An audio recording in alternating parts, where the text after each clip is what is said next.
Hola, ¿cómo están? El día de hoy vamos a revisar en este video la anatomía y relaciones del hueso parietal. Como su nombre lo indica, parietal significa pared y es porque forma gran parte de las paredes laterales de la bóveda craneal. Tiene dos caras para su estudio, una extracraneal que es convexa y una intracraneal que es cóncava. Entra en la clasificación de huesos planos, como la mayoría de los huesos del cráneo, y esto es porque presenta un hueso de tipo díploe. Más adelante haremos un video para explicar este tipo de características. Tiene cuatro bordes, ¿okay? Para su estudio, un anterior, un posterior, un superior y un inferior. Estos bordes al unirse van a formar cuatro ángulos, los cuales van a recibir el nombre de acuerdo a los huesos con los cuales se va a articular. El ángulo superior anterior, denominado ángulo frontal, el anterior inferior, ángulo esfenoidal, el posterior inferior, ángulo mastoideo, y el posterior superior, ángulo occipital.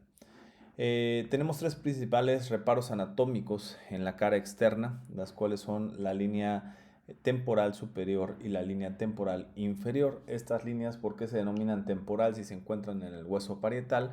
Es debido a la inserción del músculo temporal. El músculo temporal se inserta principalmente en la línea temporal inferior y en la línea temporal superior se va a insertar lo que es la fascia para que pueda cubrir estas fascículos del músculo temporal. Recordemos que las fascias son un tejido laxo, un tejido conjuntivo que sirve de recubrimiento para el correcto desplazamiento de las fibras musculares.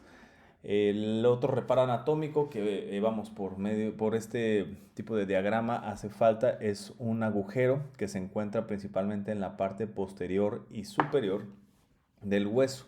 Se llama agujero parietal y esto sirve justamente para identificar el lado al que pertenece este hueso. Al encontrarse principalmente en la parte superior y posterior, este agujero parietal, podemos determinar el lado derecho que es este hueso.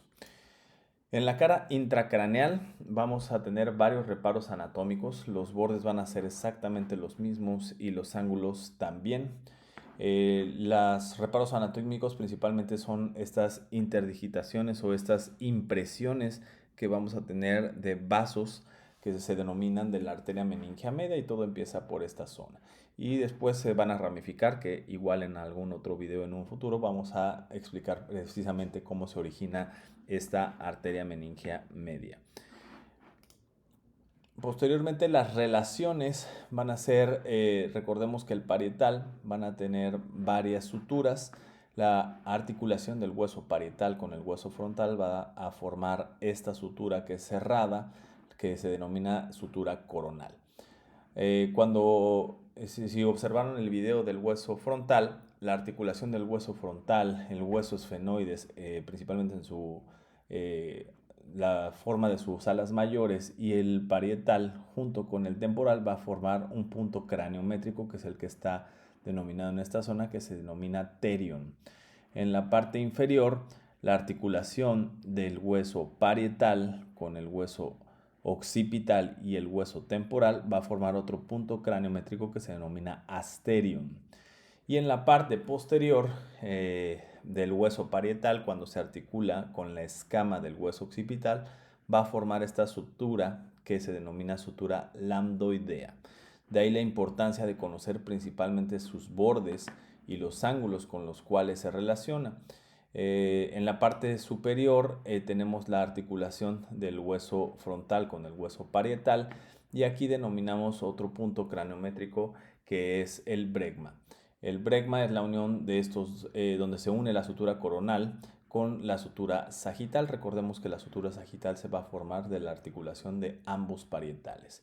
Y en la parte más superior del cráneo, que es justo en la articulación de ambos parietales, se forma otro punto craniométrico que es el vértex, que es el punto más alto del cráneo. Si te gustó este video, no olvides darnos like y déjanos en tus comentarios qué otro tipo o qué otro tema te gustaría que revisáramos. Gracias.